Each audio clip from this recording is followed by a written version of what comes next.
Ici, le mausolée du roi Mohamed V. Ce jour, nous avons fait la rencontre de Iman, Riri et Kassem qui vont nous servir de guide et nous faire découvrir cette majestueuse structure qui est érigée ici, en plein cœur de la ville de Rabat. Iman, on commence par où? D'accord.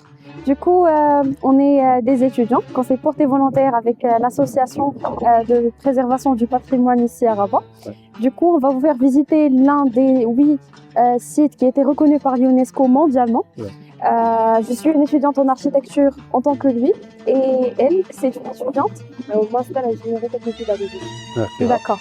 Donc, on est ici à Rabat, la capitale du Maroc. Et là, c'est le mausolée et le Masjid Hassan. La tour Hassan. La tour Hassan et le minaret. Du coup, on commence par notre premier stop à côté de la porte. Ouais.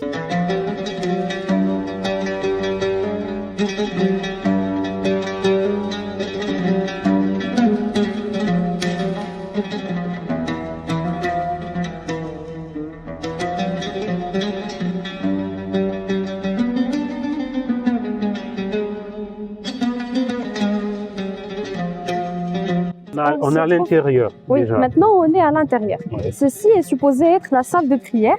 La totalité du masjid, de la mosquée, devait faire 3 terrains de foot. Ouais. On se trouve avec la forme qui est un petit peu similaire à la fin du projet qui n'était jamais fini. Oui. On sait qu'il n'est jamais fini parce que normalement, l'architecture des Almohades qui ont bâti cette mosquée ont une règle. La largeur de la tour devait être égale à 5 fois la hauteur. Ouais. Et si on fait un petit peu l'estimation et un petit peu le calcul juste avec la main, on peut trouver que ça fait 2,5 et non pas 5, ce qui nous confirme que ceci est un projet qui n'était pas fini. Qui est inachevé. Oui, il était inachevé pour plusieurs raisons. Premièrement, c'était la mort du commanditaire qui bâtissait ce lieu. Normalement, la monnaie, les matériaux qui devraient servir pour finir la construction étaient consacrés à l'armée pour défendre le pays des pays voisins qui voulaient le prendre. La lutte pour l'indépendance du Maroc. Exactement, la lutte pour l'indépendance. Ceci est resté une friche. Juste les poteaux que vous voyez ici étaient éparpillés par terre jusqu'à la colonisation. Quand la France était venue au Maroc, ce lieu était abandonné. Il y avait des personnes qui venaient de l'extérieur prendre les matériaux qui étaient ici. Du coup, la France a essayé de rendre vie à ce monument parce qu'elle a vu qu'il y a du potentiel. La première chose qu'ils ont fait, c'est de consulter on va dire le plan initial et on a essayé de fabriquer une image la plus proche au résultat final. Normalement, il devait être une toiture qui n'était jamais bâtie. On a un mur de clôture qui s'étend tout au long Mais quand on regarde les murs, on a l'impression que le mur s'effondre, mais pourtant c'est la forme qui a été donnée. Non, c'est la forme. On n'avait jamais rebâti le mur. C'est le mur qu'on avait. Il était un petit peu démoli par le tremblement de terre de Lisbonne aussi. Et on a essayé de garder juste les places des portes. Parce que normalement, tout autour, on a 14 portes qui permettent l'entrée et de distribuer le flux. Et on remarque qu'il y a la grande majorité des portes est étendue sur ce côté qui donne directement sur la ville. La deuxième chose à marquer, c'est qu'il y a 3 fontaine pour faire l'ablution de la prière. La fontaine est marquée par l'utilisation du zéliz, qui est quelque chose qui est proprement marocain. On va trouver n'importe où ailleurs, qui montre le talent de l'artisan marocain, qui peuvent faire ces petits morceaux avec leurs mains et qui donne une photo plus grande, plus magnifique, plus agréable. Alors là, la tour Hassan, qui n'est pas achevée. Est-ce qu'il n'y a pas eu un projet de reconstruction pour achever? Parce que c'est quand même un projet qui date. Le fondateur avait commencé? Non, les Français voulaient garder ce qui était déjà fait. On a essayé de un petit peu donner de l'importance, construire, mais juste de maintenir pour que ça ne tombe pas une autre fois. C'est tout ce qu'on a essayé de faire. Du coup, à l'intérieur, ce qui est intéressant à savoir, c'est qu'il n'y a pas d'escalier à l'intérieur. Ah bon? Normalement, il y avait la personne, le mueddin, qui devait donner appel à la prière. Normalement, il doit monter jusqu'au toit. Mais il n'y a pas d'escalier. Et il monte comment? Il y a une sorte de rampe dans laquelle c'est toujours... C'est mystique ou bien? Oui, il y a toujours... c'est toujours... ça me fait toujours étrange de voir qu'il y a une sorte de rampe dans laquelle il montait à dos d'âne ou à dos de cheval. C'est une sorte de... comment on peut dire, elevator classique, une sorte de d'invention pour qu'il ne monte pas jusqu'en haut à pied. D'accord, on pourrait voir cela? À l'intérieur, normalement, il y a des coupes, etc. sur Internet, mais on n'a pas accès à l'intérieur. D'accord. Il y a une autre chose que je dois marquer, c'est l'ornementation des façades. Chaque façade, quand vous le voyez, est ornée d'arcs, de type d'arc, mais on peut voir qu'il n'y a pas une similitude à 100%. Si vous voyez, cette façade est différente de l'autre. On peut voir qu'il y a le truc qui sort de ce côté, qui n'est pas de ce côté. Il y a une ornementation des arcs en plein cintre de l'autre côté qui ne se trouve pas sur cette façade. C'est surtout pour la localisation. Les personnes de loin qui voient la tour et ils voient l'ornementation, ils savent de quel côté ils sont. Oui, c'est surtout pour ça. On s'approche maintenant pour voir à côté de la tour, il y a une sorte d'archive pour la dynastie actuelle du Maroc.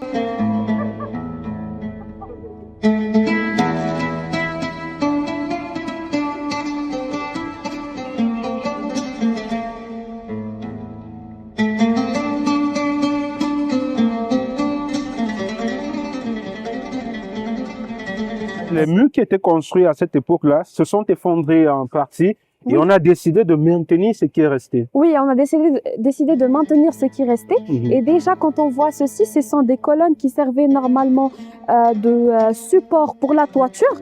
Après le tremblement de terre, il y avait les colonnes qui étaient éparpillées. On peut trouver ça. Là, c'est parti, était effondré, juste éparpillé par terre. Du coup, et à voir, on pourrait penser à des bus, mais est-ce qu'à l'intérieur, il y a du trou ou bien c'est... Non, c'est solide, c'est totalement fermé. Ah, d'accord. Et c'est superposé l'un sur l'autre pour normalement maintenir la toiture qui devait être vers la fin du projet. Et puisque c'était jamais fini, la toiture n'était jamais construite. On peut venir ici voir l'archive dont je vous ai parlé. Comme vous le voyez ici, c'est l'archive de la famille Alaoui. Normalement, il y a à l'intérieur toutes sortes de documents qui servaient de communication entre cette dynastie et les autres pays, les autres souverains, etc. On a ici l'arbre généalogique dont je vous ai parlé et ici une grande fontaine qui met en valeur le talent de l'artisan marocain, aussi bien que le zlilich qui est présent. Normalement, l'esplanade ne date pas vraiment, n'est pas très ancienne. Normalement, il y avait un mythe du soldat inconnu qui était enterré ici et on n'avait jamais connu est-ce qu'il y avait vraiment de soldats ou c'était juste fermé sous forme d'un enterrement d'une personne. Et dès lors, quand on a décidé de construire cette fontaine, ceci est resté comme ça et fermé pour le protéger. Mais quand le roi vient ici pour faire le tour, tout ceci est ouvert normalement. D'accord. Donc, en se trouvant ici, je voudrais mettre en valeur 8 siècles de différence entre ça et ça. Ce qui veut dire que le Maroc, le message dont le Maroc voulait transmettre, c'est que le Maroc bâtit son présent sur son futur, comme vous le voyez. Ici, c'est ancien et ici, c'est nouveau. Il y a une anecdote dont je voudrais partager avec vous. Avec plaisir. Il y a une anecdote concernant normalement la construction du mausolée. Il y avait l'architecte qui l'a fait n'est pas un architecte marocain, mais c'est un architecte vietnamien. Normalement, il y y avait le roi qui voulait... Ils sont prénommés Eric. Oui. Ils sont prénommés Eric. Oui, j'ai vu ça. Tu as déjà l'information, mais est-ce que tu as l'anecdote? Non, du tout. Mais ce que je sais, quand même, c'est que le roi Hassan II, puisque l'œuvre a commencé en 1961, et le décès de Mohamed V. Exactement. Alors, on a mobilisé 400 artisans Marocains. Oui, la marche dont la majorité venait de Fès pour bâtir cette merveille. Et le truc que je trouve vraiment amusant, c'est que il y avait le roi qui voulait donner hommage à son père et l'enterrer dans une place qui n'est pas ordinaire pour lui. Du coup, il avait cette idée en tête et il s'est dirigé vers une foire qui était à Casablanca, où il y avait des architectes du monde qui venaient de faire beaucoup d'expositions sur leurs travaux, etc. Il y a le roi qui était vraiment impressionné par tous les trucs qui étaient posés là-bas par les Vietnamiens. Et c'est là qu'il part vers le Eric et il lui parle et lui dit que je voudrais donner hommage à mon père et l'enterrer dans une place donner hommage qui sort de l'ordinaire. Et c'est là qu'il va me comprendre, donner hommage à mon père et me faire une œuvre d'art. Ça veut dire que la monnaie marocaine, le dirham, est aussi un symbole historique. Oui, le dirham, bien sûr, a un symbole historique. Et normalement, maintenant, le 5 dirham, c'est une pièce, non pas une feuille. Mais autrefois, il y avait un dirham, le 5, c'était du papier, non pas une pièce. Du coup, un dirham en billet. Ouais, un dirham, 5 dirhams en billet. Autrefois, c'était en billet. Du coup, pour la réalisation de ce mausolée, on avait, comme vous avez dit, fait appel à 400 artisans venant du Maroc, mais on avait décidé que pour faire hommage, il faut prendre des matériaux qui sont nobles. Du coup, on a utilisé, quand vous voyez les tuiles vertes, il y avait le marbre qui vient de l'Italie et c'est pas marocain. Il y avait, quand vous allez entrer, vous allez voir qu'il y a une sorte de marbre noir qui donne cet effet de miroir en terre quand vous le regardez. Normalement, à l'intérieur, on n'a pas le droit de parler. C'est pour ça que je vous donne le maximum d'informations à l'extérieur, par respect de ses défunts, etc. Du coup, il y a le roi enterré là-bas avec ses 2 fils, celui qui était roi et son frère, etc. Et comme je vous ai dit, ceci, c'est une œuvre d'art. Je suis une étudiante en architecture et quand je rentre là-bas, je suis toujours bouche bée devant le talent de l'artisan marocain. Il y a du zélige, il y a de l'or sculpté, il y a de l'acier, il y a des versets coraniques partout aux alentours. Et puisque le roi, normalement, avait donné de l'importance pour tout ce qui est marocain, il avait donné quand il était vivant, de l'importance à la calligraphie marocaine. Du coup, chaque porte est ornée d'un type de calligraphie marocaine, puisqu'il y a 4 types principaux. Et à chaque porte, le thème, c'est la calligraphie, ce type de calligraphie marocaine. Donc, c'est écrit des versets coraniques et des trucs qui parlent sur des défunts, sur l'importance que ce soit la destinée des personnes mortes en islam dans l'autre vie ou bien quel que soit. C'est en relation avec les personnes mortes. Du coup, on s'approche pour voir plus de détails.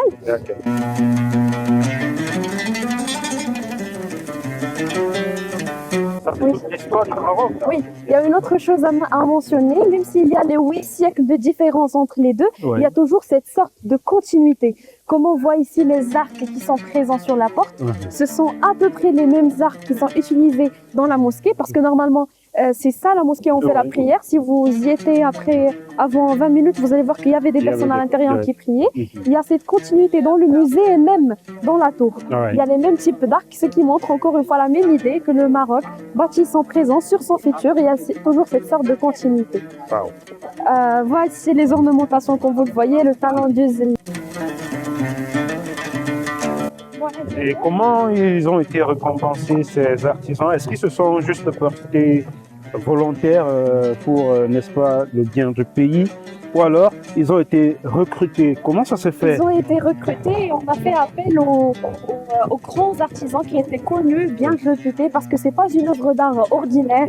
C'est normalement une chose qui donnait, normalement, ils devaient donner le meilleur pour rendre hommage bien au roi qui était décédé. Du coup, on avait recruté les meilleurs artisans du Maroc. Pour moi, la partie que j'aime le plus, c'est la toiture. La toiture est faite d'une manière extraordinaire. Je veux que vous faites attention à tous les détails. Et quand vous sortez, on va discuter si vous avez des questions. À l'intérieur, les murs tapissés de mosaïques colorées, marbre blanc et sculptures de bois de zèbre créent une ambiance à la fois majestueuse et méditative. Un toit pyramidal de tuiles vertes, couleur traditionnelle de la royauté marocaine, des calligraphies coraniques sculptées et un plafond en zèbre décoré de feuilles d'or.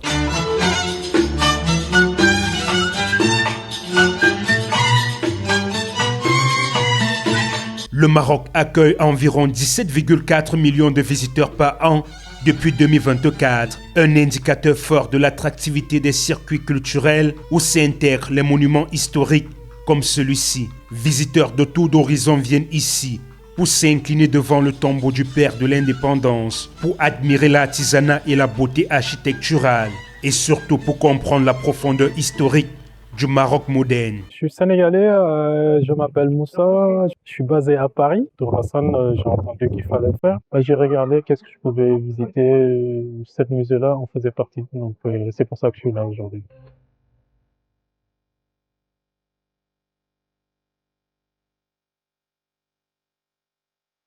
On est en face du plus grand théâtre de l'Afrique et la plus grande tour de l'Afrique, c'est le Maroc Nouveau. Ça, c'est la tour Mohamed VI. Oui, exactement, c'est la tour Mohamed VI et on a ici le théâtre. C'est deux trucs historiques du Maroc Nouveau.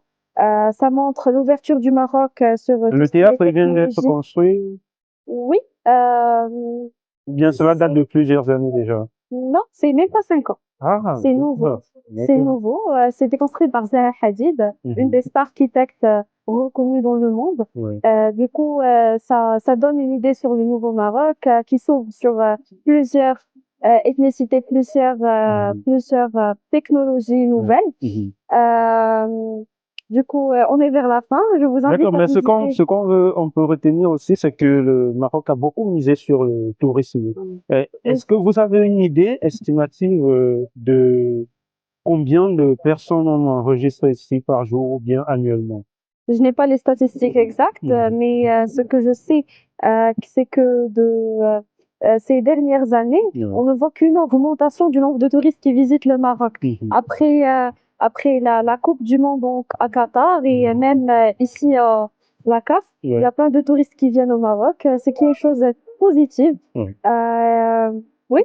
Du coup, on vous invite à voir plusieurs sites. Il y a plusieurs sites reconnus ici même à Rabat. Il y a 8 sites reconnus par l'UNESCO. Il y a plusieurs personnes qui vont vous accueillir là-bas. Si vous partez le week-end de 10h à 4h, on va vous faire un tour guidé. On va vous donner la totalité des informations. Une autre chose, c'est qu'on vous invite à partir visiter Salé. C'est la ville jumelle, la ville sœur de Rabat, qui sont séparées que par la rive grecque. Oui. D'accord. Alors, nous sommes arrivés au terme de notre visite guidée, assurée par Iman. Oui. Et bien entendu, Riri. On vous remercie infiniment. À la caméra, c'était Joël Senguer et moi-même, Hubert Michel Kameni. Merci de regarder Equinox Télévision.